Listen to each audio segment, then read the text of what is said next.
Hello friends, ഞാൻ മിഥുൻ. ബഡ്ജറ്റിനെ അരിച്ചു പറക്കിയിട്ടുള്ള മറ്റൊരു വീഡിയോയിലേക്ക് എല്ലാവർക്കും സ്വാഗതം. ആക്ച്വലി ഇങ്ങനെ ഒരു വീഡിയോ ചെയ്യാൻ ഞാൻ ഉദ്ദേശിച്ചതല്ല, പക്ഷേ ഇന്നലെ തൊട്ട് എനിക്കും എൻ്റെ ടീമിനും ഒത്തിരി മെസ്സേജുകൾ വരുന്നുണ്ട്. എല്ലാവരും വീഡിയോ ചെയ്തോ, നിങ്ങൾ ചെയ്തില്ല.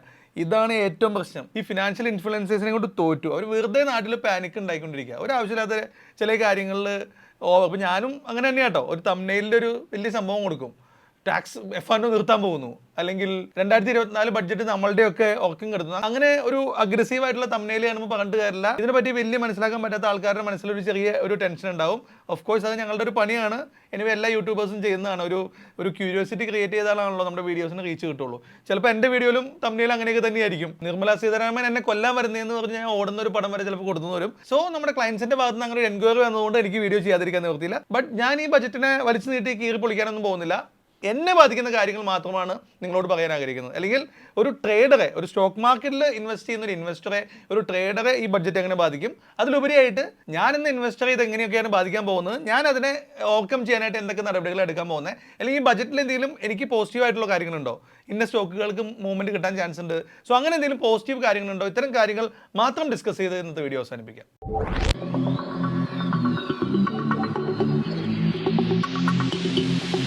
സോ ഞാൻ ഈ ബഡ്ജറ്റ് വീഡിയോനെ 3 പാർട്ടായിട്ടാണ് ചെയ്യുക. ഒന്നാമത്തെ പാർട്ട് നമ്മുടെ ഇൻവെസ്റ്റ്മെന്റ്സിന് ഈ ടാക്സ് എങ്ങനെ ബാധിക്കുന്നു, നമ്മളുടെ ലോങ് ടൈം ഷോർട്ട് ടൈം ഇൻവെസ്റ്റ്മെന്റ്സിനും F&O ട്രേഡിങ്ങിനെയും എങ്ങനെ ബാധിക്കും. സെക്കൻഡ്, ഇൻഡിവിജ്വലായിട്ട് നിങ്ങളൊക്കെ ജോലി ചെയ്യുന്നവരാണ്, ശമ്പളമുള്ളവരാണ്, ബിസിനസ് ചെയ്യുന്നവരാണ്, നിങ്ങളുടെ ഇൻഡിവിജ്വൽ ഇൻകത്തെ ഏത് രീതിയിലാണ് ഈ ടാക്സിൻ്റെ മാറ്റങ്ങൾ ബാധിക്കുക. തേർഡ് ആൻഡ് ഫൈനൽ, ഇത് സ്റ്റോക്ക് മാർക്കറ്റിനെ എങ്ങനെ ബാധിക്കും, അല്ലെങ്കിൽ ഈ ഒരു ബഡ്ജറ്റ് കൊണ്ട് ഗുണവും ദോഷവും വരാൻ ചാൻസ് ഉള്ള അല്ലെങ്കിൽ അഫക്ട് ചെയ്യാൻ പോകുന്ന സ്റ്റോക്കുകൾ കൂടി പറഞ്ഞ് ഇന്നത്തെ വീഡിയോ നമുക്ക് അവസാനിപ്പിക്കാം. സോ ഫസ്റ്റ് പാർട്ട്, ഒരു ഇക്വിറ്റി ഇൻവെസ്റ്ററെ അല്ലെങ്കിൽ ഒരു F&O ട്രേഡറെ ഈ പറയുന്ന ബഡ്ജറ്റ് എങ്ങനെയാണ് ബാധിക്കാമെന്ന് വെറും 5 പോയിന്റിൽ ഞാൻ എക്സ്പ്ലെയിൻ ചെയ്തു തരാം. നിങ്ങളെല്ലാവരും ഓൾറെഡി കേട്ടിരിക്കും ടാക്സിൽ ഒരു ചെറിയ വർധന ഉണ്ടായിട്ടുണ്ടെന്നുള്ളത്. പക്ഷെ ഞാൻ പറയുന്നത് ഈ വർധന അത്ര വലിയ വർധനയായിട്ടൊന്നും കൂട്ടണം എന്നുള്ളത്. ഞാൻ മാത്രമല്ല, നമ്മുടെ NSEയുടെ CEO വരെ പറഞ്ഞിട്ടുണ്ട് ഇപ്പോൾ ഉണ്ടായിരിക്കുന്ന STTയുടെ ഒക്കെ ഹൈക്ക് ഞാൻ പ്രതീക്ഷിച്ചതിൽ വളരെ കുറവാണെന്നുള്ളത്. സോ അത്ര വലിയ ഹൈക്കായിട്ടൊന്നും കൂട്ടാനില്ല.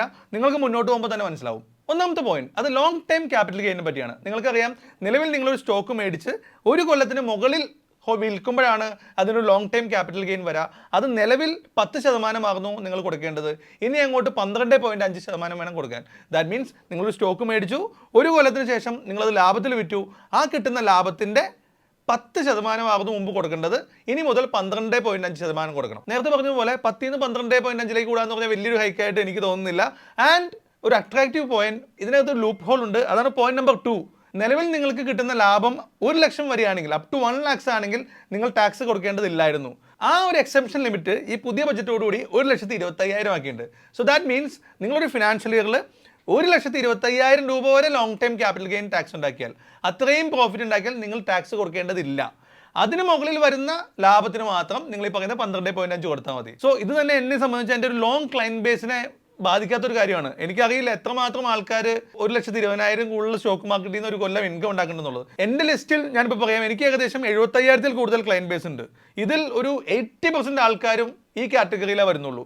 1 ലക്ഷം അല്ലെങ്കിൽ ഒരു 2 ലക്ഷം മാക്സിമം, അതിൻ്റെ താഴെയൊക്കെ ഒരു ലോങ് ടൈം ഉണ്ടാക്കുന്ന ആൾക്കാരാണ്. മിക്കതും സാധാരണക്കാരായതുകൊണ്ടാണ് കേട്ടോ. ചിലപ്പോൾ മറ്റു പല ഇൻഫ്ലുവൻസേഴ്സിൻ്റെ പോർട്ട്ഫോളിയോയിൽ കോടീശ്വരന്മാരുണ്ടാവാം, അവർക്ക് ഇത് മേ ബി നെഗറ്റീവായി ബാധിക്കാം. പക്ഷേ ഞാൻ നോക്കുന്നത് എൻ്റെ ഭൂരിപക്ഷം ക്ലയൻസിൽ മിക്കവാറും സാധാരണക്കാരാണ്. ഈ 1 ലക്ഷം രൂപയൊക്കെ വരെ ഇൻകം ഉണ്ടാക്കുന്ന ആൾക്കാരായതുകൊണ്ട് വലിയൊരു എക്സെപ്ഷനാണ് 1 ലക്ഷത്തിൽ നിന്ന് 1.25 കിട്ടിയിരിക്കുന്നത്. സോ ഇനി അങ്ങോട്ട് നിങ്ങൾ 1.25 ലക്ഷത്തിൽ മുകളിൽ ഒരു കൊല്ലത്തിന് മുകളിൽ ഹോൾഡ് ചെയ്യുന്ന സ്റ്റോക്കിൻ്റെ, അതായത് ലോങ് ടൈം ക്യാപിറ്റൽ ഗെയിൻ ലാഭം ഉണ്ടാക്കിയാൽ മാത്രം നിങ്ങൾ ടാക്സ് അടച്ചാൽ മതി. അത് തന്നെ 10 നിന്ന് 12.5% കൂടിയിട്ടുണ്ടെന്ന് മാത്രം. ദെൻ തേർഡ് പോയിന്റ്, അത് ഷോർട്ട് ടൈം ക്യാപിറ്റൽ ഗെയിനെ പറ്റിയാണ്. അതായത് സ്റ്റോക്ക് മേടിച്ച് ഒരു കൊല്ലത്തിനുള്ളിൽ വിറ്റു, അത് ഷോർട്ട് ടൈം ക്യാപിറ്റൽ ഗെയിനിലാണ് വരാം. നിലവിൽ അത് 15% ഇനി അങ്ങോട്ട് അത് 20%. അല്പം കൂടി ലോങ് ടൈമിനെ അപേക്ഷിച്ച് നോക്കുമ്പോൾ അല്പം കൂടി കൂടുതൽ വന്നിട്ടുണ്ട്. സ്റ്റിൽ അതിലും ഞാൻ പറയുന്നു ഇത് ഇത്ര വലിയ റിട്ടേൺ ഒന്നുമല്ല. ബിക്കോസ് US മാർക്കറ്റിലൊക്കെ ഉള്ള ടാക്സേഷനെ പറ്റി നോക്കി കഴിഞ്ഞാൽ ഇവിടെ സ്റ്റിൽ ചീപ്പറാണ്. നിങ്ങൾക്ക് കിട്ടുന്ന ലാഭത്തിൻ്റെ 20% അടച്ചാൽ എന്നാണ് പറയുന്നത്. അല്ലാതെ നിങ്ങൾ ട്രേഡ് ചെയ്യുന്ന വോളിയത്തിൻ്റെ ഒന്നുമല്ല, കിട്ടുന്ന ലാഭത്തിൻ്റെ അടച്ചാൽ മതി. അത് ഓഫ് കോഴ്സ് നല്ല രീതിയിൽ ഒരു ഇൻകം കിട്ടുന്ന, ഇപ്പോൾ 5 lakhs to 10 lakhs ശമ്പളത്തിൽ ജോലി ചെയ്യുന്ന ആൾക്കാർ കൊടുക്കേണ്ട ഒരു ടാക്സിന് ഏകദേശം മാച്ചിങ് ആയിട്ട് തന്നെയാണ് അത് നിൽക്കുന്നത്. ബട്ട് ഇങ്ങനെ ഒരു ഹൈക്ക് ഉണ്ടാക്കിയിട്ടുണ്ട് ഈ ഷോർട്ട് ടൈം ക്യാപിറ്റൽ ഗെയിൻ്റെ കേസിൽ. ദെൻ 4ാമത്തെ പോയിന്റ് നമ്മുടെ F&O ട്രേഡർമാരെ പറ്റിയാണ്. അവർ ബാധിക്കുന്നത് STTയുടെ രൂപത്തിലാണ്. F&O ട്രേഡർമാർക്കുള്ള STT എന്ന് പറയുന്ന ടാക്സ് നിലവിൽ ഫ്യൂച്ചർ ട്രേഡിങ്ങിന് 0.01 ആയിരുന്നു, അത് 0.02 ആക്കി, ഓൾമോസ്റ്റ് ഡബിൾ ആക്കി. ആൻഡ് ഓപ്ഷൻ ട്രേഡ് ചെയ്യുന്നവർക്ക് 0.06 ആയിരുന്നു, അത് 0.1 ആക്കിയിട്ടുണ്ട്. ഒരു അത്യാവശ്യം ഓൾമോസ്റ്റ് ഇരട്ടിയാക്കിയിട്ടുണ്ട് STT. നിങ്ങൾ തന്നെ പല ബ്രോക്കറുടെയും ബ്രോക്കറേജ് കാൽക്കുലേറ്റർ കിട്ടും. For example Zerodha brokerage calculator എന്ന് ഗൂഗിളിൽ ചെക്ക് ചെയ്ത് കഴിഞ്ഞാൽ ഈ കാൽക്കുലേറ്റർ കിട്ടും. ഇതിൽ നിങ്ങൾ ട്രേഡ് ഇപ്പോൾ ഫോർ എക്സാമ്പിൾ ഒരു 100 പ്രീമിയം ഉള്ള ഓപ്ഷൻ ബൈ ചെയ്തു, അത് 110 രൂപയ്ക്ക് വിറ്റു, 25 ക്വാണ്ടിറ്റി, നിഫ്റ്റി ആണെങ്കിൽ 25 ക്വാണ്ടിറ്റി വിറ്റു, എത്രയാണ് ഈ STT വരുന്നതെന്ന് നോക്കാം. ആ വരുന്നതിൻ്റെ ഡബിൾ. ഇപ്പം മിക്കവാറും എനിക്ക് തോന്നുന്നു 1 രൂപയോ 1.5 രൂപയൊക്കെ ആയിരിക്കും ചിലപ്പോൾ STT വരാം, അത് 2 2.5 മാറാം. ഇതാണ് ഇൻഫാക്ട് ഉണ്ടാക്കുന്ന ഒരു ചേഞ്ച്. ബട്ട് സ്റ്റിൽ ഒരു ചേഞ്ച് തന്നെയാണ്. ഇനി 5ാമത്തെ പോയിന്റ്, നിങ്ങൾക്ക് ബൈബാക്ക് വഴി എന്തെങ്കിലും ലാഭം, നിങ്ങളുടെ കയ്യിലുള്ള ഷെയർ പലപ്പോഴും ബൈബാക്കിന് ഇടാറുണ്ട്. ഇതിനു മുമ്പ് അങ്ങനെ കിട്ടുന്ന ലാഭം ടാക്സബിൾ ആകുന്നില്ല. പക്ഷേ ഇനി അങ്ങോട്ട് എന്ന് പറഞ്ഞു കഴിഞ്ഞാൽ 1 ഒക്ടോബർ 2024 തൊട്ട് നിങ്ങൾക്ക് ഇതുപോലെ ബൈബാക്ക് വഴി ലാഭം കിട്ടുന്നുണ്ടെങ്കിൽ അതിനും നിങ്ങൾ ടാക്സ് കൊടുക്കേണ്ടതുണ്ട്. സോ ഇത്രയും ഉള്ളൂ ബഡ്ജറ്റിൽ ഇക്വിറ്റി ഇൻവെസ്റ്റേഴ്സിനെ സംബന്ധിച്ചുണ്ടാകുന്ന ടാക്സ് ചേഞ്ചസ്. നൗ വീഡിയോന്റെ പാർട്ട് 2 ഭാഗം, നിങ്ങളുടെ ഇൻഡിവിജ്വൽ ഇൻകത്തിന്റെ പുറത്തുള്ള ടാക്സേഷന് എന്ത് മാറ്റമാണ് വന്നിട്ടുള്ളത്. സോ നിങ്ങൾക്കിത് ഇവിടെ ടേബിളിൽ കാണാം, ഞാനും ആ ടേബിൾ ഒന്ന് വായിക്കാം. നിലവിൽ അപ് ടു 3 lakhs വരെയുള്ള ഇൻകത്തിന് ടാക്സ് കൊടുക്കേണ്ടതില്ലായിരുന്നു, ഇനി അങ്ങോട്ടും കൊടുക്കേണ്ടതില്ല. സോ അതിന് ചേഞ്ച് ഇല്ല. ദെൻ നിലവിൽ 3 to 6 lakhsന് 5% ആയിരുന്നു, അവിടെ ഒരു ചേഞ്ച് ഉണ്ട്, 3 to 7 lakhs ആക്കിയിട്ടുണ്ട്. അതായത് ഇനി മുതൽ 3 മുതൽ 7 ലക്ഷം വരെയുള്ള ഇൻകത്തിന് നിങ്ങൾ 5% അടച്ചാൽ മതി. ആൻഡ് താഴോട്ട് നോക്കിക്കഴിഞ്ഞാൽ 6 to 9 10% ആയിരുന്നു, അത് മാറി 7 to 10 ആയിട്ടുണ്ട് 10%. ദെൻ 9 to 12 ആയിരുന്നു 15%, അത് 10 to 12 ആക്കിയിട്ടുണ്ട് 15%. ദെൻ 12 to 15 lakhs 20% ആയിരുന്നു, ഇനി അങ്ങോട്ടും 20% ആണ്. മോർ ദാൻ 15 lakhs 30% ആണ്, ഇനി അങ്ങോട്ടും മോർ ദാൻ 15 lakhs 30% തന്നെയാണ്. സോ നെറ്റ് നോക്കിക്കഴിഞ്ഞാൽ ഏകദേശം ഒരു 6 ലക്ഷം മുതൽ 10 ലക്ഷം വരെ സ്ലാബിൽ വരുന്ന ഒരു വലിയ വിഭാഗം സാലറിയുടെ ആൾക്കാർക്കായിരിക്കും ഇതിൻ്റെ ഏറ്റവും ബെനിഫിറ്റ് കിട്ടുക. അതും നമ്മുടെ ഫിനാൻസ് മിനിസ്റ്റർ സ്പീച്ച് പറഞ്ഞാൽ ഏകദേശം 17,500 രൂപ വരെയുള്ള ലാഭം കിട്ടാൻ ചാൻസ് ഉണ്ട്. സോ ഇതൊരു വലിയ എമൗണ്ട് ആണ്, നിങ്ങൾക്ക് മനസ്സിലായോന്ന് അറിയില്ല. എനിക്ക് തോന്നുന്നു ഏകദേശം 4 കോടിയോളം ഇന്ത്യക്കാരുണ്ട് ഈ സ്ലാബിൽ വരുന്നത്, ഈ ലാഭം കിട്ടാൻ ചാൻസ് ഉള്ളത്. സോ ഓൾമോസ്റ്റ് 4 കോടിയോളം ഇന്ത്യക്കാർക്ക് 17,500 രൂപ വരെ ലാഭം കിട്ടാവുന്ന ഒരു ചേഞ്ച് ഇതിലുണ്ട്. പക്ഷെ നിങ്ങളെ സംബന്ധിച്ച് വലിയ ചേഞ്ചായി തോന്നിയില്ല അല്ലേ? എന്നെ സംബന്ധിച്ചും വലിയ ചേഞ്ച് അല്ല, ബിക്കോസ് ഞാൻ വരുന്ന സ്ലാബിൽ വലിയ ചേഞ്ച് ഒന്നുമില്ല. പക്ഷേ ഇതിലും ഞാൻ പറയാൻ ഉദ്ദേശിക്കുന്നത് സ്റ്റിൽ എനിക്ക് സങ്കടമില്ല, വിഷമമില്ല, ബിക്കോസ് ഈ പറയുന്ന കാര്യങ്ങളൊന്നും എൻ്റെ കയ്യിലല്ല. ഞാൻ നിർമ്മലാജിയോടോ സെബിയോടോ ഒക്കെ പറഞ്ഞു കഴിഞ്ഞാൽ അവർ ഈ റേറ്റ് കുറയ്ക്കുമെന്ന് എനിക്ക് തോന്നുന്നില്ല.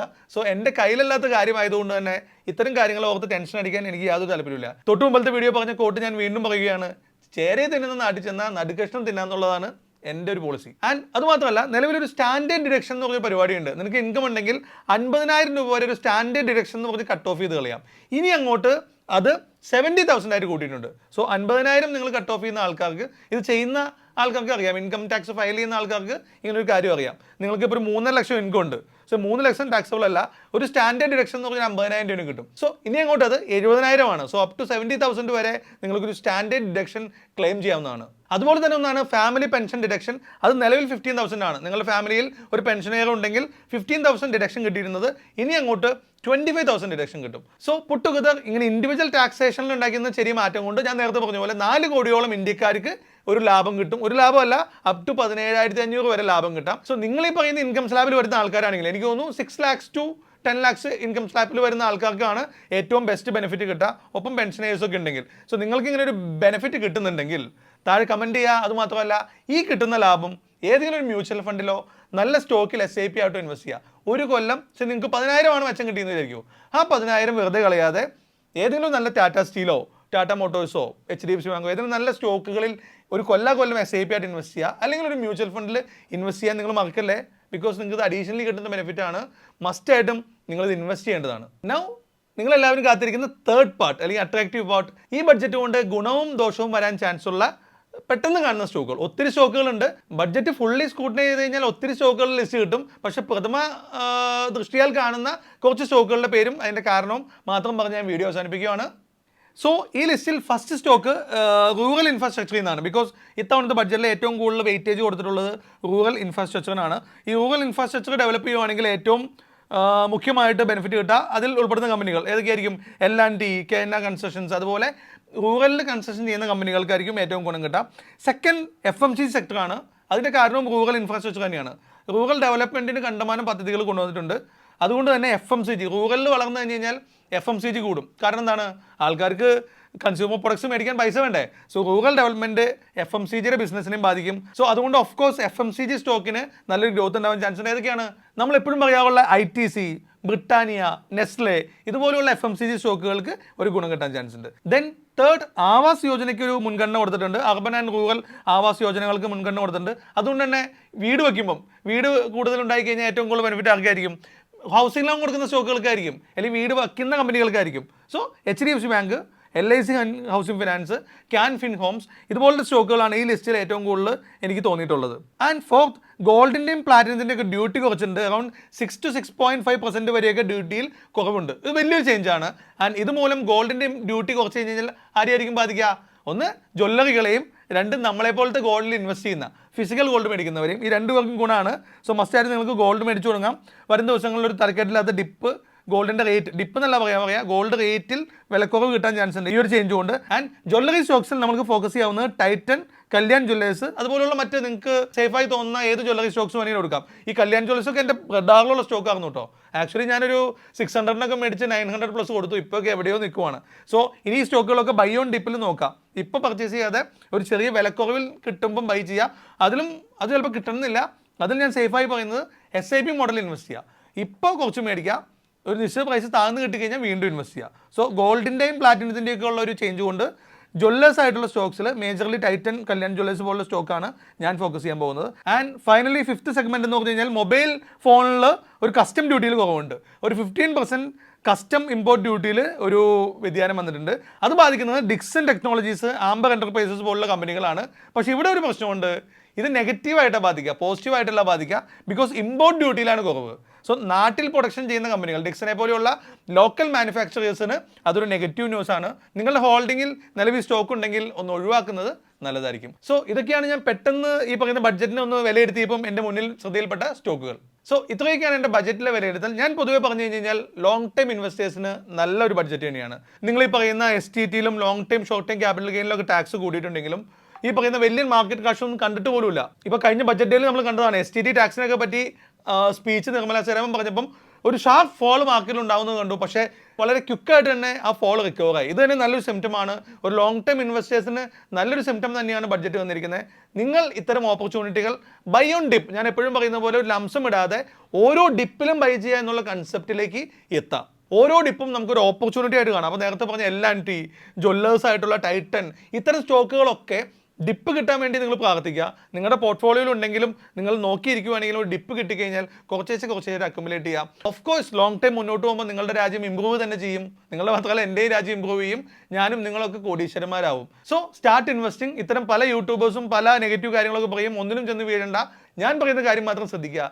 ചേരയെ തിന്നുന്ന നാട്ടിൽ ചെന്നാൽ അതിൻ്റെ നടുക്കഷം നോക്കി തിന്നാം. ബൈ.